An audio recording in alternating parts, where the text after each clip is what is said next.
Twitter's fire hose is okay for the FBI, but not okay for the CIA. A smartwatch that charges with your body heat. And Rene Ritchie is here to talk about the new MacBook Pros, who needs them and who doesn't. All that and a whole lot more coming up on Tech News Today. This is Twit. Bandwidth for Tech News Today is provided by CacheFly at CACHEFLY.com.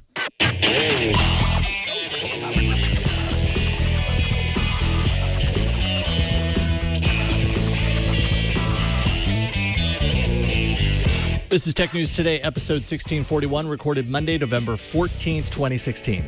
This episode of Tech News Today is brought to you by Epson's new EcoTank printers. With Epson's line of SuperTank all-in-one printers, you can print thousands of documents without running out of ink.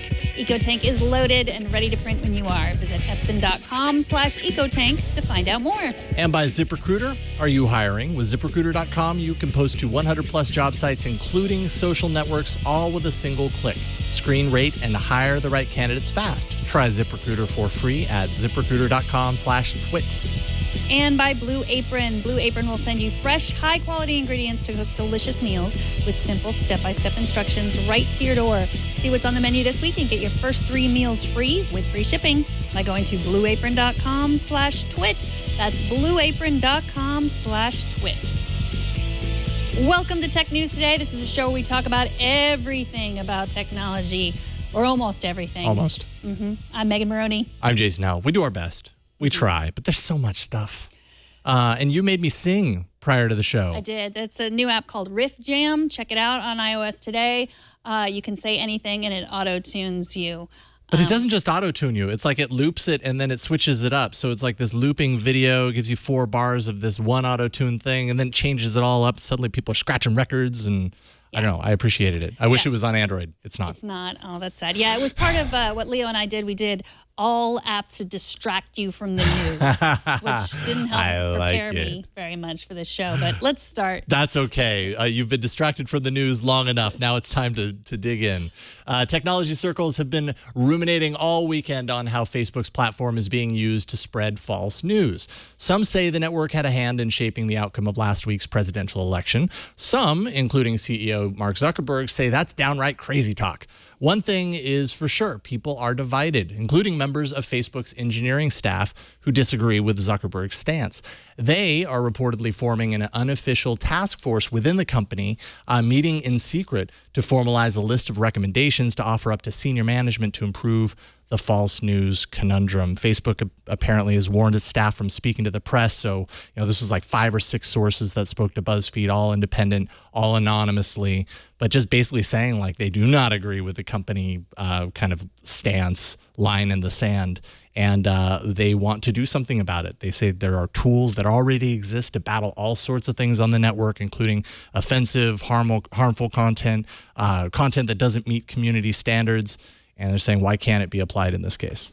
Yeah, if they can do it and they're not doing it, then that is a good big question. But for me, I feel like it comes down to people should be responsible for figuring out if something's true or not. They should be doing that on their own. Like, when email first began and people started, like, your relatives would send you that email that says, Bill Gates will pay you $5 for every person that you email this to. Like, we didn't go to the email providers and saying, you're making it possible for these people to spread these fake news. We said, no, tell your friends, tell your family, that's too good to be true. That's not true. And, we didn't blame the email providers.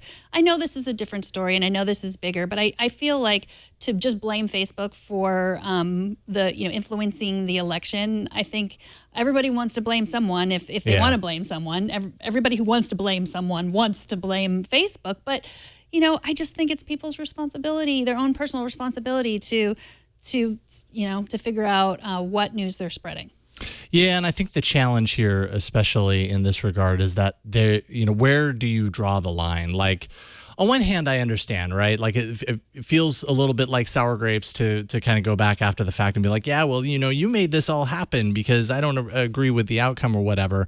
On the other hand, there is such thing as a network effect. And when you're talking about something like email, that's a very one-to-one kind of thing. And Facebook a single story can take on a life of its own, specifically because hundreds of thousands of people suddenly get on and legitimize it by liking it, sharing it, moving it onward. And so it takes on a life of its own, probably more so in more of a public, maybe a certain trustworthiness sort of way than, say, something on email that goes one-to-one and then maybe gets spread out a little bit, but you don't really get that network effect. So that exists. But where do you draw the line? Because if you're saying things that aren't true shouldn't be posted on Facebook, which is kind of part of what's here. I mean, there are lots of things that aren't true that are posted on Facebook. It's stuff that's posted as true, but conveyed as not as, or, stuff that's untrue that's conveyed as true. That seems to be the problem here. But like, our jokes, should you not post jokes? Is that, does that get through this kind of line of defense? I don't know. Right. I mean, because they've been working on the hoax. Is someone purposely trying to spread fake news, or is it just, like an onion type thing? They've been working on that for a while. And, I agree with what you're saying about the network effect. I mean, there's been psychological studies that say that if people hear things from like 4 or 5 different sources, they're going to believe them. So again, that's up to people's responsibility. Check your source. And people need to teach, schools need to be teaching this sort of thing, like Sure. the internet. And you used to say, like, just don't check Wikipedia.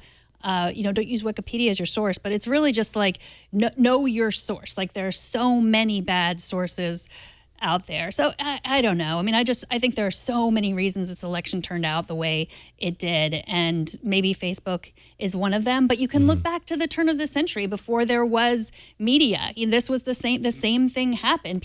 There were people living in the cities, there were people living in the country, and then media started to trickle in, more information started to trickle in, and people living in the country said, what are the people in the cities doing? And the people in the cities said the same thing, and everyone feels like their way of life is being challenged, and that's what's going on a little bit here with Facebook. So it's something we've seen in history. It's happening again, not just Facebook, but Google and Twitter and all of that. So, we're a big country with a lot of different people with a lot of different ideas. And so I think, I don't know, if they know a way to fix it, I think they should do it, but I don't know how you fix it. Yeah, I don't know how you fix it and make everybody happy. I don't think that's possible. There's one thing that is evident to me in all of this, which is that social, and this kind of ties into the next story, that social media as we've been using it is way more influential over our lives collectively than I think we give it credit for. At this point, over the last 10 or so years, we've gotten very used to, like I figured this out over the weekend, a quarter of my life is devoted to sharing my feelings, my emotions, my thoughts in a very public way through social networks. What then happens to that information? How does that influence the decisions that I make in my life and what other people make in their life? Sure, people should, you're right, should take accountability for the things that they read and everything like that. But a lot of people don't. And a lot of people are very happy to see their own biases confirmed in what they read, and that's good enough. And that's where I think this kind of has an important quality to it. It's like, okay, well then if it's not happening, what is the damage that can be done if you continue in large numbers, dealing with your life and living your life in that way? It can have dramatic side effects. I don't know if the responsibility of that falls in Facebook or if it falls in the user. It's probably a little bit of both. Well, The Verge reports that the FBI has contracted with data analytics firm Dataminr to get full access to Twitter's Firehose. Now, the public Twitter API only offers access to 1% of the tweets on Twitter. The deal was struck last week, according to NextGov. That's an information resource for technology decision makers in government. Dataminr will use advanced tools to help the FBI root out terrorist organizations and other criminals with real-time data crunching. But many are worried about what the FBI's partnership with Dataminr says about the future of our privacy. Now, unlike other Twitter analytics firms, Dataminr lets the FBI customize its filters based on changing circumstances. So to me, that sounds like that slippery slope we're always talking about with privacy. Sure. What are they going to do with it in the future? What if we say, oh, okay, like they're just trying to find the terrorists now, but what will they do with those tweets in the future? 200 licenses for Dataminr's indicators and warning service. So that's a special service they had. And of course, we talked about this in May. Twitter shut off the CIA's Dataminr access. So the Verge reported this, and they tried to contact the FBI and find out how is this different than what why they wouldn't let the CIA have it. What's different? But the FBI didn't get back to them yet. Yeah, I mean, we also heard about this, I think it was last month with GeoFija, and that kind of revealed how much of all of this public information is being tracked and monitored and used by intelligence agencies. Obviously, on one hand, I understand like intelligence agencies need access to information that's going to make their job easier, give them the tools to do good, let's say. But like you say, like at what point, like there's unintended consequences in that too, and the long-term ramifications of all that information being accessible, being searchable, to come up with their own conclusions. I think we're just starting to realize the power of what it means to put out all this free information into these public forums, and then what can be done with that. Motherboard had a very interesting article, and they're looking at a conference in London. It's happening this week. It's targeted at senior military and intelligence officials, and it focuses almost entirely on social media as a source of intelligence and influence over public opinion. So, for example, one session involves social media being an open source intelligence asset, finding information, hiding in plain sight. It's all about intelligence gathering and behavioral monitoring on a grand scale based entirely on social networks and information that people are willingly giving for, in trade for what? For targeted advertising and free services. And I mean, it's stuff we talk about on this network all the time. Like, it's okay. I'm cool to give away this information because I love the services that I get on the other side. I think the risk, the challenge, the possible, downside to that is somewhere down the line, things change drastically, and that information is used as a weapon. Mm-hmm. And that's kind of part of what this is all about. Exactly. Like, we don't know the world that we're going to be living in next year, the year after. I mean, at what point are we living in a world where using the Black Lives Matter hashtag suddenly makes you a criminal in someone's mind? And so, that's what we're talking about. Yep, absolutely. That's it right there. Moving into maybe more delightful and enjoyable things. Just when you thought you were used to Google Play Music, I know I was pretty used to it. I've been a subscriber since it launched. Google went and overhauled the app. Google is releasing the update to Play Music that not only brings an entirely new look to the music feed, but also tracks your usage habits based on your locations. Maybe this isn't very different from what we were just talking about. This means that users might get a playlist while they're at work, let's say, and a different playlist while they're at the gym. Google has gone one step further in integrating its machine learning algorithms behind the scenes into the app to help determine what music is best over time, in tandem with its human curators who've already been involved since Google acquired Songza back in 2014. Everything looks a whole lot different. That location sharing apparently is also going to be matching mood for different music and playlists to the weather. So I imagine that means, like, if it's rainy outside, you could get a nice little somber mix of some sort, or at least that'll be one of the things that factors into it. Yeah, the time of day, like your location. Like, is it, like it says by location, does it mean like, like Google knows my work and my home? Like, is it going to be like knowing what I listen to at work and knowing what I listen to? Right. Yeah, I think that's kind of it. Like, if you go to the gym and you always are firing up, your heavy metal mix or whatever, then it would offer up a smart playlist up at the top of the screen to kind of match your location. Right. So like, and your activity. Plays my Garth Brooks when I'm visiting my sister in Dallas. Yeah. Plays my your sister would like this. Yeah, that's the name of the playlist. Your sister would like this. Yes. That's when you know it's really creepy. Right, exactly. I think that's great. I checked it out. This was one of our distraction apps on iOS today as well. Music is a good distractor, and I don't pay for Google Play Music like you do. I'm not a subscriber, so I was just rooting around in it, and I was playing a lot of music without commercials or without it asking me to pay. But what you pointed out is Google Play Music, like you can play music from already curated playlists. Right, and you can create radio stations or whatever. It kind of ends up at that point kind of being like Pandora, like the traditional Pandora model, where you can listen for free, but you can't go in there and say, I want to play 1999 by Prince or whatever. Right. But then, like, I wanted to play the Paint It Black version from Westworld, the classical version, because can't get away from an episode. I know, apparently. But I wanted to play it, and it just brought me to a YouTube video, so I could listen to it. I suppose, because there are kind of hooks into YouTube and music, into the Play Music. Personally, I kind of wish I had more controls over that, because it forces video content into the music app. And at least for me, like with my kids, like I would rather my music app be a music app. So I would love, if you're listening, Google, I would love for you to like give me some options to like deactivate the video.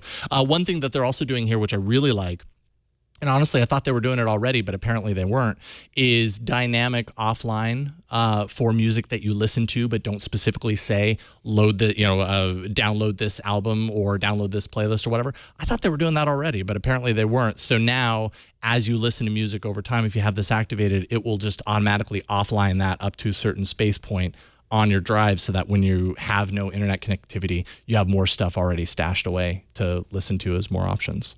Yeah, Apple Music does that, but of course it doesn't know where you are, play music according to whether you're in the bathroom or in the kitchen. I mean, honestly, that's one of those features that sounds great. My experience with things like that in the world of like launchers on Android, will offer up a home screen that's perfect for you when you're at work, and then perfect for you when you're at home. And it doesn't always get it right.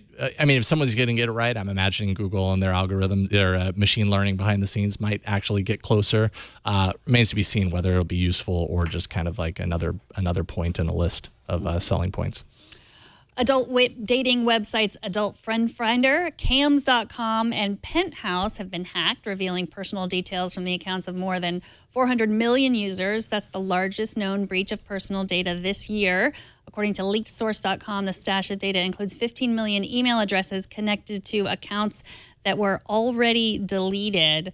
So there's apparently 20 years worth of data here. And of course, we've seen this with the Ashley Madison hack. Like, these sites get hacked because people use them for blackmailing. And if you use the same password on one of these sites that you use on other sites, then that leads to more hacking and more revealing of personal data. Yep. Almost 16 million deleted accounts that were not ever purged. Oops. Probably should have did that. Probably should have done that, but you didn't. Names, emails, passwords, date of last visit, IP address, membership status, all in there. I guess the site was hacked back in May 2015 also. Then it was less. It was 4 million users, but it included more personal information like sexual preference. So not good. And there was a warning sign, and still.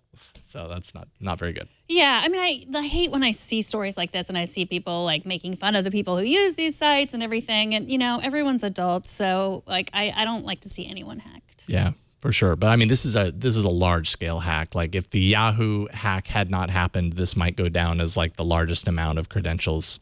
But it was close second. So there you go. Congratulations. A new smartwatch that should release next year promises an all-new way of charging itself. And by you, I mean you only if you actually wear one. The Matrix Power Watch is a fitness tracking smartwatch that's currently up for pre-order on Indiegogo, so take from that what you will, that reportedly uses body heat to charge the battery while the user wears it. Thanks to its thermoelectric design, the Matrix Power Watch has a pedometer, a calorie tracker that's enhanced by the thermal energy detection, apparently, activity and sleep tracking, and 50 meters of water resistance. The Matrix is expected to ship next summer for $160. What we're seeing on the CNET review by Scott Stein is a prototype version, so it's not the most attractive watch in the world. Oh, so it won't look like that. Yeah, I'm not sure if it'll look exactly like that, no. I need to know if it's going to be round or square. I'm pretty certain it's going to be round. Are you anti-round? Yep. You're full on with the square. No, I don't care. I mean, I prefer the rectangle. Yeah. But so the Seiko Thermic came out in 1998, which was also a watch that was powered by your body heat. So this isn't necessarily new. And, it doesn't do that much, this one. It's a watch, yeah, and step counter, sleep quality. Like, it doesn't seem to really do that much. But, yeah, I don't know. But it charges itself. Yes. I mean, it may have been done by a watch before. That's still pretty cool in the smartwatch wearable category. I haven't seen that yet. And that's a big complaint that people have, is the battery life of these things is never nearly as good as an actual watch. This might be a way around that. Yeah, and $160 is a good price, I think, for a smartwatch. There's so many. I mean, especially if you want something simple like this. There's the Mi Band. I know Lawrence, who works here, he has that. And I talked to the people from Amazfit at PepCom, and they sort of, it's the same thing as the Mi. It is the Mi Band, essentially. But it's just really like, you don't have to spend that much money on an Apple Watch or anything like that. If you just really want step counting and you have an iPhone, that does it for you automatically. I'm assuming, do you use the Google Health app, like count your steps? Just through the app and the phone? Yeah. It's a really good question, actually. I'm not sure. I would be surprised if it didn't, because I know that Google has, they have special chips inside at least the Nexus and the Pixel phones that detect that sort of stuff. Android is built to understand and detect that stuff. So I'd be really surprised if it wasn't baked into the phone itself. But you don't. I wonder how your steps are counted versus how mine, because I think like 5 of my steps counts for 1 of your steps. I doubt they know the difference. They just feel bump, bump, bump, bump. That's it. Well, Rene Ritchie is here to tell us what he thinks of the new MacBook Pros. But first, let's take a minute to thank Epson, the sponsor of this episode. Epson's revolutionary cartridge-free EcoTank line of printers for home and office introduce a new age in printing. The EcoTank ET4550 wireless all-in-one printer does not use ink cartridges.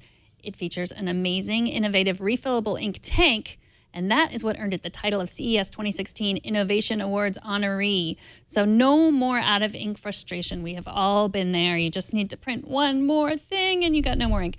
It includes up to 2 years of ink. That's equal to 11,000 black pages or 8,500 color pages. You can save up to 80% on ink with the very low cost replacement bottles, and it's powered by precision core printing technology. Here's what else it has. It has auto 2-sided printing and a 30-page auto document feeder. It's easy wireless printing for you from your tablets and your smartphones, from all of your devices. All EcoTank printers deliver an unbeatable combination of convenience and value. With Epson's EcoTank line of printers, you'll have the freedom to print without running out of ink. The Epson EcoTank system was named the 2016 Small Biz Windows Printer of the Year. So visit epson.com/EcoTank today, and you can transform the way that your home, your office, or your work group prints. For the best combination of ease and value, turn to the Epson EcoTank printers. That's epson.com/EcoTank, and we thank Epson for their support. Just real quick to answer your question, yes, Android can do that. Good. So you better start checking your steps. Like that app wasn't on Android. I'm panicking now. Wait a minute. What about this? Oh, yes. Good. Thankfully. I would be surprised if it wasn't tracking your steps or everything else. Or everything else that you do in your life. So we haven't gotten our hands on any of the MacBook Pros yet, but the reviews are in. And Rene Ritchie is here to let us know what he thinks. Welcome, Rene. I feel bad now, Megan, because I was going to just hold all of them, like just all and you got 15, 13. I can't even get them in the frame. Oh, man, you're so spoiled. You can't even fit them in the frame. That's how many you have. First Mac problem. Yeah, yes. I know. First Mac problem. Exactly. Okay, so you got the one without the touch bar, and then you got the two with the touch bar. And you write that this much anticipated update has met with some people saying, finally, and other people are exasperated. Seriously? Which are you, Rene? Finally or seriously? So, I mean, as you guys know, I'm Apple's target market. I mean, I'm a professional, but I'm not a high-end professional. I'm not doing 8K video or running 8 different virtual machines. I'm doing a lot of writing and a little bit of video editing, a lot of Photoshop work. So I'm pretty much the sweet spot for what Apple is defining as their mainstream prosumer customer these days. Okay, so you're describing a little bit about the kind of person that needs this laptop. Who else besides you needs it? Well, I think covet is the right word because, most computers are powerful enough. You buy one and you could use it for years if you're surfing the web or using email. So it's really, they trying to introduce new features now because the laptop market, it's not getting any bigger. I don't think that's a surprise for anybody. So some companies like Microsoft and their partners are going all in on touch screens. Google is going all in on this web-based operating system. And Apple is doing the Touch Bar and Touch ID, which is like literally an iPad, an embedded version of iOS sitting on top of your keyboard that handles security and multi-touch input. And the jury is out. I mean, I like that they're experimenting. It's the same thing I've always said about Samsung. If people don't throw things against the wall, none of us move forward. But when you have new technologies like the Touch Bar, it's similar to 3D Touch in that you don't need it. So are you going to go out of your way to use it? And if you don't go out of your way to use it, is it really going to catch on? So what did you find yourself using the Touch Bar for?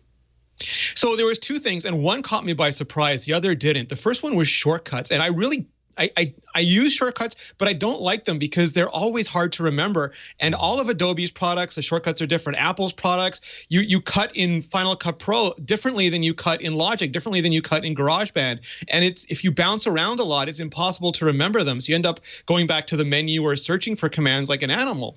And this just surfaces them for you. So you look down, you see them there, you press the button, and you see shortcuts you either didn't know about or had forgotten about that are actually really cool or time-saving.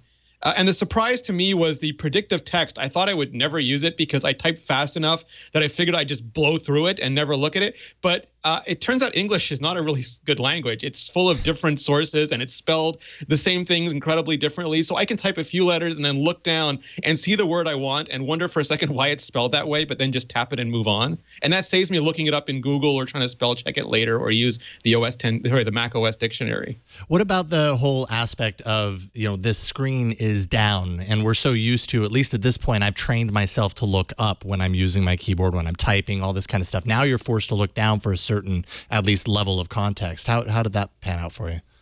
Yeah, I mean, it's at first it was terrible because our brains are not good at context switching. And it's the same reason I don't like having to leave the keyboard and reach up and hit an iPad Pro screen because I'm busy typing down here. Don't make me go up and start touching there. But what I realized is that I was using it when I would take a break anyway. It's when I was breaking to try to find a command or find a shortcut. And I would be switching to the mouse or the trackpad, or when I'd be going to Google to look up a word or dictionary to look up a word. That's the time when my workflow was already interrupted. And I'm hoping this lets me get back to it faster. So it doesn't really create new breaks, but it sort of tries to ease the pain of the breaks that are already existing. So you spent 2 weeks with these devices. Did you find yourself touching the screen a lot? And if so, how long did it take to stop doing it? It's not doing anything. I don't touch the screen. Even on the iPad Pro, when I'm using the keyboard, I don't find myself touching the screen until I get that exasperated moment. Oh, I have to reach up and touch the screen. And this is the same. I only get fooled on kiosks. If someone has like an iMac kiosk with big touchy buttons, I will touch that button because it looks like I'm supposed to, and then it's a lie and I get all upset and frustrated. But on a computer, I'm just not habituated to doing it, so it hasn't been a problem. But using the touch bar was interesting because at one point I had my fingers on the keys, my other hand on the touch bar, then I had my hand on this giant new trackpad and the other one on the touch bar. And I can't say it was like DJing, but it was a very interesting feeling. Although you can DJ as evidence from the keynote or the Kareem from Algorithm. He was awesome. That's right. So Phil Schiller spoke to Back Channel and said the reason a touchscreen doesn't exist on the MacBook is that it would cut a line between their laptops and their desktops. And a touchscreen on a desktop is, quote, absurd. After your time with the touch panel, would you agree? Do you think this is good middle ground? So there was, I think Horace Dadia did a really good article on this where he was saying that, Mac OS isn't touch optimized, and Apple would have to go back and do what Microsoft did through Windows 8, which were incredibly painful teenage years, and retrofit touch into Mac OS. And then they'd have to figure out all the paradigms. And Schiller said that too. It's like the menu bar. What happens to the menu bar? Because the Mac has a persistent menu bar in a touch world where you have different windows to interact with. And that would take a lot of time and effort. And unlike Microsoft, they have a really popular mobile operating system that they would rather put that time and effort into. So my guess is, they prototyped it. They saw the amount of work that would be required. They saw the reward for putting in that work, and they figured it's better to sort of leave Mac OS as it is and put all their time and energy into making iOS better. So Yasha in our chat room made a good comparison, said the touch bar seems like it's like the Apple Watch. Like it's, super useful for some people, but do you really need it? What do you think about that comparison? I mean, it basically is an Apple Watch. It's running a T1 processor, which is a stripped-down Apple Watch processor with a version of watchOS. I mean, that's a perfect analogy. And I use this thing like you have your Starships and you have your shuttlecrafts. And the Starship is the iPhone, the shuttlecraft is the Apple Watch. Here, the Starship is clearly the keyboard and the mouse, the WIMP paradigm that we've had for a long time. And this touch bar is like a little shuttlecraft, and it's meant to help you do certain things faster, like either by surfacing shortcuts or surfacing controls that would be hard to get to or time-consuming to get to otherwise, or by offering what it thinks are helpful suggestions. And for some people, it'll be either annoying or totally ignored. But I think for other people, it really will sort of open up their productivity to take it to, I don't know how much of a new level, 10%, 20%, but a good new level. And it's also the very first days we're getting this. Developers are only now starting to play with it. And it wouldn't surprise me if some developers figure out really, like, I wonder if we could have passive information moving across it or other sorts of utilities. And that would be really interesting. So what about the ports? Do you have a basket full of dongles? Did you find that it was fine getting used to it, or? I'm like Karsten, who produces MacBreak Weekly, in that I've had to live with dongles for so long because those ports have never been stable. I had DVI ports and they took those away, and I had FireWire ports and they took those away. And MagSafe 1, I had to get an adapter from like a MagSafe 2 adapter to MagSafe 1. So it's just it's a constant thing for me. But eventually those dongles go away. Right now I'm not really using any dongles anymore. But now I get the high-speed ports, and it would be really hard to go and retrofit a faster port in there once I stopped needing the dongle anymore. So it's super painful, especially the SD card reader. If there was one thing I wished Apple would have kept, would have been the SD card reader, because there just isn't a good solution for that now.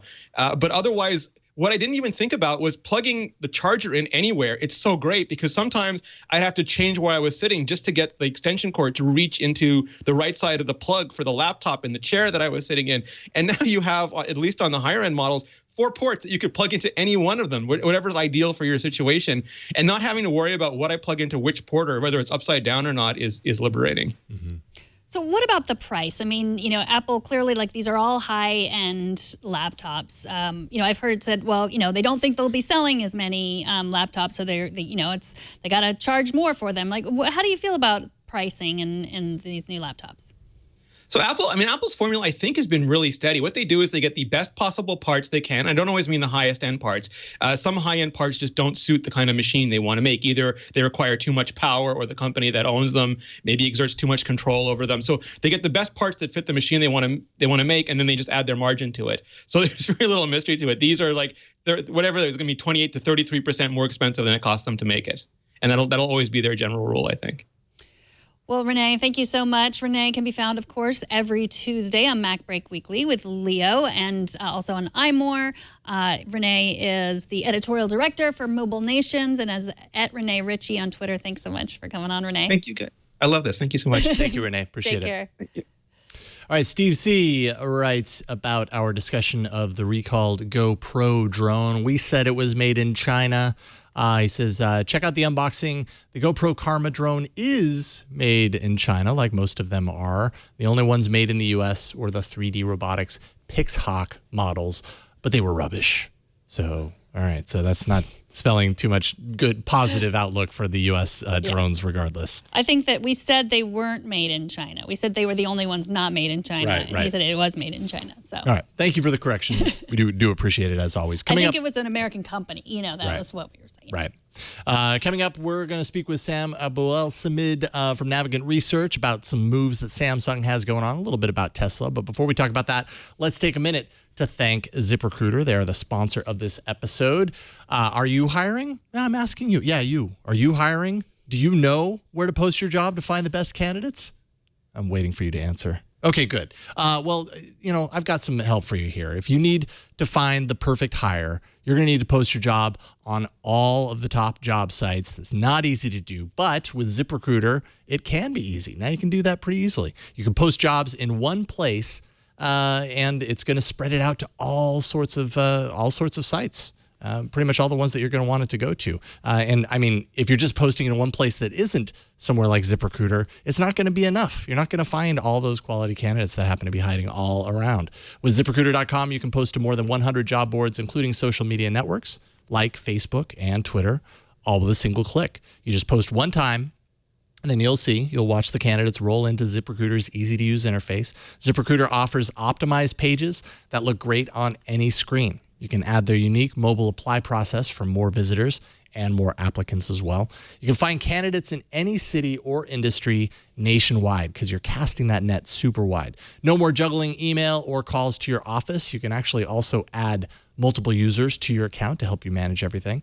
Quickly screen candidates with real-world questions using free-form, multiple choice, yes/no formats. You can view candidate responses in conjunction with beautifully formatted resumes, rate them, and of course, hire the right person fast. Find out today why ZipRecruiter has been used by over 1 million businesses. More than 160 million candidate applications have been delivered. So check it out for yourself. Right now, you can post jobs on ZipRecruiter for free by going to ZipRecruiter.com/twit. That's ZipRecruiter.com/twit. We thank ZipRecruiter for their support of Tech News Today. All right, Samsung today announced that it will be acquiring Harman International Industries to the tune of $8 billion. To tell us what this means is Sam Abuelsamid from Navigant Research. How's it going, Sam? Doing great, Jason and Megan. How are you today? Doing awesome. It's great to get you back, as always. So first things first, what is Harman's main business, and why were they an acquisition target for Samsung? So Harman's main business is audio systems and communication systems. So last year they did about $7 billion in revenue, and about 2/3 of that was in the automotive sector. So other areas that they do are things like Harman Kardon, home audio systems, things like that. And then the rest is all in the automotive sector. And they've, over the last several years, they've acquired a whole bunch of brands, including JBL, Infinity, AKG, B&O Play, Becker. And so they provide both audio systems and telematic systems to many of the world's top automakers. And so by acquiring them, Samsung is getting a foothold into the automotive, the connected vehicle space, really. Yeah, so you mentioned in your post that Navigant Research sees telematics systems becoming nearly universal. Right now it's somewhere around like 40% or somewhere around there. Why do you say that? Over the next 10 years anyways? What's so important about that? Right now, the U.S. market, North American market, kind of leads in telematics, which is telematics services are things like GM's OnStar, Hyundai BlueLink, Mercedes-Benz Command System. And what they do is they use a cellular radio that's embedded in the car to provide a variety of different services. So you can do things like lock and unlock your car using a smartphone. If you get into an accident, if the airbags go off, it'll automatically call 911 for emergency assistance, things like that. You can monitor where your car is. So there's a lot of really cool services that are available through telematics systems. And what's happening now is they're starting to become more and more ubiquitous for a number of reasons. First of all, one of the most important is you need a telematics system in the car in order to be able to do over-the-air software updates, the kinds of things that Tesla already does. And then you also need it as we get into autonomous vehicles, in order to be able to summon your autonomous car, it's got to have a cellular radio in there so that you can call it and tell it to come and get you. Or if it's a mobility service, an on-demand mobility service like a Uber robo-taxi or something, it's got to have that telematic system in there so you can summon it and track where the car is. So obviously Samsung's has to overcome a lot from the Note 7 stuff that happened a few months ago. Is this kind of about saving face? I suppose that's probably part of it. I feel like Samsung's been on a roll at either leaking out information over the next phone or breaking big news like this. Well, I think that doesn't hurt. But in reality, I think from what I understand from a colleague of mine that actually spoke to Samsung today, or spoke to a Samsung rep, the talks with Harman actually started several months ago before the whole Note 7 debacle really happened. I think it was just more a case of, as the smartphone market gets saturated globally, everybody's got a smartphone. We're seeing, even Apple sales slowing down for the iPhone. Everyone's sales are slowing down. And so Samsung is probably looking for new business models, new revenue streams where it can make money. And the connected vehicle space is an area that's still got a lot of potential for growth, both through telematics systems as well as through things like vehicle-to-vehicle and vehicle-to-infrastructure communications, which are also going to be coming on stream in the next few years. Yeah, and you have to imagine, with Harman Kardon and their whole, all of their audio hardware and everything like that, and kind of their presence there, that kind of ties in pretty well with Samsung's mobile efforts to kind of complement that as well, or at least it could. Now, you also wrote about how Tesla drivers, just shifting gears a little bit, didn't mean for that, about how Tesla drivers in Germany doesn't have any gear. That's right. Fair enough. All right, fine. Tesla drivers in Germany mostly understood that autopilot doesn't mean the vehicle is truly autonomous, but that mostly is somewhat troubling. What's your take? Well, it's good that 90% of Tesla owners. What happened was recently the German authorities asked Tesla to stop using the term autopilot because they thought that it would confuse drivers. That it gave the impression that the system was capable of doing more than it really was, that it's capable of fully autonomous control, which it's not. And in response, Tesla commissioned a survey of 675 Tesla owners in Germany. Sorry, for some reason that link's not working, but there's another link further up that goes directly to the PDF of the survey on the Tesla site. And what they found was that the vast majority of the drivers understood that it's not autonomous. What I found to be problematic was if you look at the last question, 7% of the respondents said that the term autopilot implied to them that the car was capable of being fully autonomous. And out of 675 drivers, that's not very many. But if you look at, for example, the U.S. Market, there's 214 million licensed drivers in the U.S. as of 2014. 7% of that is 15 million people. And if 15 million people think that the car is capable of self-driving when it's not, that's very, very problematic. That now, in that same year in 2014, there were about 6 million reported accidents. And generally it's considered that upwards of 90% of accidents are caused by human error. So if now all of a sudden you have 15 million people or more that think a car can drive itself when it can't, that kid has the potential for a lot more accidents. Yeah, I mean, in the study you said that this 7% of people that said they didn't know what it meant, that 99% of them had actually used autopilot. So that Right. means they're not just like me on the street or someone saying like I don't know what autopilot means. These are people who have used this system and thought that the car was totally autonomous. Exactly. And my argument is not so much that I actually agree with the German authorities that they probably shouldn't use the term autopilot. Because I do think that does imply more than is really there. But it's more just that, customers that are buying vehicles need to be educated about what the technology can really do. And there's a professor at MIT, they mentioned in the article, Brian Reamer, who's been doing a lot of research. He's got a consortium that's funded by a number of automakers and suppliers and MIT, and he's got some other grants. And they've been studying drivers in a variety of different vehicles, including the Tesla Model S and Model X and a couple of Volvos and some Range Rovers with a variety of driver assist systems, and find that they are doing things. When they monitor them in the vehicle, they're doing things that they probably shouldn't be doing, or rather, they're not doing the things they should be doing given the capabilities of these vehicles at this time. And so, it's important to really make sure that people understand what the vehicles are truly capable of before we put them in customer hands. Absolutely, and it sounds like NHTSA's draft rules that were published last month might further that along by basically prohibiting the use of that term, at least in some regard, unless it's truly autonomous. Is that right?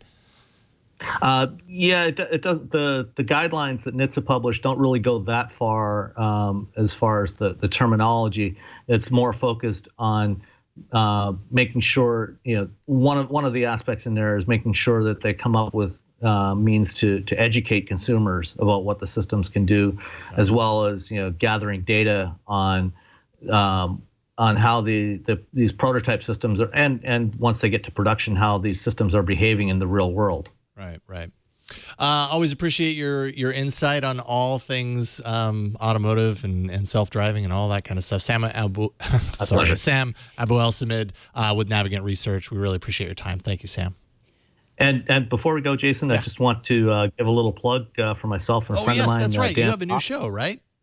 Yeah, we have a new podcast that we just launched last week. It's called Wheel Bearings. We talk about the cars that we're driving and automotive technology, kind of the same kind of things I talk to you guys about when I come on the show.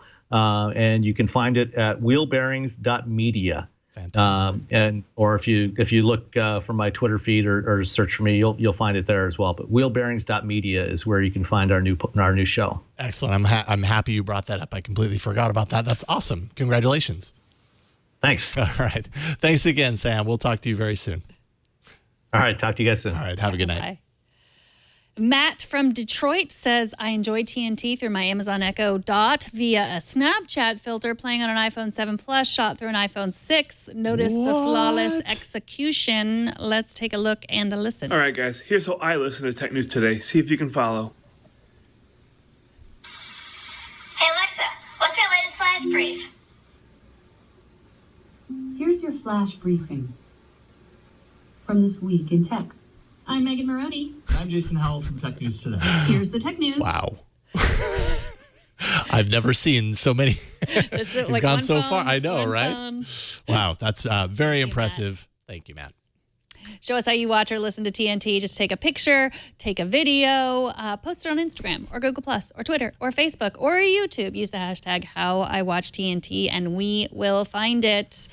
So check your Snapchat geo filters, people, or crack open that piggy bank if you want Snap's new spectacles. But first, let's take a minute to thank Blue Apron, the sponsor of this episode. Blue Apron's mission is to make incredible home cooking accessible to everyone, while at the same time supporting a more sustainable food system and setting the highest standards for ingredients and building a community of home chefs. Blue Apron delivers seasonal recipes along with fresh, high-quality ingredients to make delicious, home-cooked meals. Each meal comes with a step-by-step, easy-to-follow recipe card, and all the ingredients are pre-portioned. And your meals can be prepared in 40 minutes or less. You can save time and money. Shopping at the grocery store is 60% more expensive than Blue Apron. And if you spend a lot of time eating out or you spend a lot of time at high-end grocery chains, you can now spend under $10 per person for healthier home-cooked meals. Customize your recipes every week based on your dietary preferences. You can also choose a delivery option that fits your needs. There's no weekly commitment, so you only get deliveries when you want them. Blue Apron already delivers to 99% of the continental U.S. Blue Apron sets the highest quality standards for their community of over 150 local farms, fisheries, and ranchers across the United States. And if you are a foodie, the next part is going to be really important to you. Seafood is sourced sustainably, beef is raised humanely, chickens are free range, pork is raised naturally, and regenerative farming practices are used for produce. Blue Apron ships the exact amount required for the recipe, and that way they reduce food waste for everyone. So whether it's Japanese ramen noodles, wild-caught Alaskan salmon, or heirloom tomatoes, Blue Apron brings you only the best. And Blue Apron not only supports a more sustainable food system, it supports happy and healthy families, because we know cooking together brings strong family bonds. And research shows that Blue Apron families cook nearly 3 times more often. New recipes are created every week by Blue Apron's culinary team, and they're not repeated within the year. Pan-seared chicken with roasted fall vegetables and butter caper sauce. That's on some menus. Spicy lotus root and purple carrot stir fry. You can make that with sweet potato noodles, lemongrass roasted pork, and Jason's favorite, the Romanesco cauliflower. Oh, yeah. I could look at that all day. Yeah, and you could look at it and eat And eat it. Yes. That comes also with coconut rice. Check out this week's menu and get your first 3 meals free with free shipping by going to blueapron.com/twit. You will love how good it feels and tastes to create incredible home-cooked meals with Blue Apron, so don't wait. Visit blueapron.com. Make sure you add the /twit. We want to make sure that they know we sent you there, and we thank Blue Apron for their support of Tech News Today. So there is no question that the sale of Snapchat's new spectacles from mysterious giant traveling robot is a feat of marketing genius. Where will the robot end up next? It doesn't matter where it ends up next. If you have money burning a hole in your pocket, BGR says the spectacles are going for upwards of $2,300 on eBay right now. What? Someone actually paid $2,300. Oh. A Wired reporter paid $600 for them. That's a Wired reporter. You think they might have more sense than to pay $600 for a pair of plastic spectacles. Now, if you manage to wait in line for the real pair that records snippets of video, you will only pay $130. That's not including your time waiting in line. I think that $130 is still too much. So far, the spectacle bot has showed up in LA and Big Sur. You can go to spectacles.com/map to find out where they'll show up next. There, if you're watching, you'll see the little yellow sleeping. Or you could just live your life. You could. Wow, $2,300 makes Google Glass seem like well, not very much in comparison. Well, I mean, that was everybody's really big knock on Google Glass was that it was so dang expensive, but my goodness. I know. Well, the funny thing, the comparisons to Google Glass, no one is. Everybody was complaining about Google Glass. There was the name for the people that use Google Glass, which was nice. And I won't repeat it. And not just because you used Google Glass. Thank you. I appreciate that. But there's, it's just like all the privacy people thought it was creepy and weird. No one's really saying that about these. But you got to hand it to them. This is a really creative way to get people excited. Even Leo said he wanted them. Yeah, for sure. They've done a great job. They haven't taken it too seriously. And I think that's one of the big differences between the two is that Google Glass really was, did promise to do everything. It did, it promised to be like it looked funky, but, it was kind of being painted as this is what the future looks like. So get on the bus because this is where we're headed, and that worked for some, didn't work for all. Spectacles isn't promising to be any more than what it is, which is kind of like funky looking glasses, kind of cool because they look funky. And all they do is photos, and that's another big difference, right? Video. But you can take pictures, can't you? And photos and video. Yeah, photos and video. All they do is, the camera capability, which on Google Glass, it was overcomplicated. It's almost wrong to compare the two because the only thing they have that's similar is the camera and the fact that you wear them on your face. Everything else is very different. Spectacles is way less expensive. It's targeting a market like, I would say by and large, the Snapchat market probably trends younger, and they're more likely to be like to in mass see something like this and be like, that's something cool and neat and different and hard to find. So therefore I want it. And I'm open to that. Probably not going to find many, 50-year-olds, maybe Leo, but, who are going to think that way. You know what I mean? So they know their market, they know their audience, and they cater to it well. Well, the thing about Google Glass is, everybody who supported Google Glass, who believed in it, and when you tell a person like that, like it failed, they will always say it wasn't meant for the average person. Oh, yep. Look, you got them. Oh, thanks. Thanks, Brian. Oh, man, they look so... You're just making me look better and better with every filter that you throw on my face. Mm-hmm. There is a Snapchat filter, too. So, spectacle filter. So you could just do that and you'd be fine. I don't know if you want to after us knowing what it actually looks like on our face. Although I would like to play around with it. I would like to see from a Google Glass user's perspective to kind of see a little bit of the difference. Because like I've said on shows past, the thing I loved about Google Glass was the camera functionality. That's the thing that I ever really used it for. Everything else was lost on me. Why don't you just get some duct tape and do this? Because you're getting duct tape and doing that. At least with glasses, I can put them on and I'm not wearing a phone on my face. And a million other reasons. All right. TNT records live every Monday through Friday at 4 p.m. Pacific, 7 p.m. Eastern, 11 p.m. UTC at twit.tv/live. You can be part of the show by emailing us at tnt@twit.tv. You can leave us a short voicemail at 260-TNT-SHOW. You can find us on Twitter. We are at Tech News Today TV. You know what? What? The spectacles, you don't need those. What you really need to be cool is our very own Merry Twitmas ugly Christmas sweater design. We're offering this exclusive design for a limited time, and you don't need to go get it from a robot. You don't have to wait in line. You don't have to spend your time figuring out where the robot's going to be next. All you have to do is go to teespring.com/twitmas and find all the ways also to subscribe to our show at twit.tv/TNT. You do not need a robot for that either. And if you want to tweet at me to tell me all the rest of the things you don't need a robot for, I'm at Megan Maroney. And I'm at Jason Howell on Twitter. Thanks to our technical director, Brian, for the spectacles. Thanks to Perk for the words on the screen and for helping out with everything. Thanks to Kevin for editing and making us look good. And thanks to you for talking tech with us today. We'll see y'all tomorrow. Bye, everybody.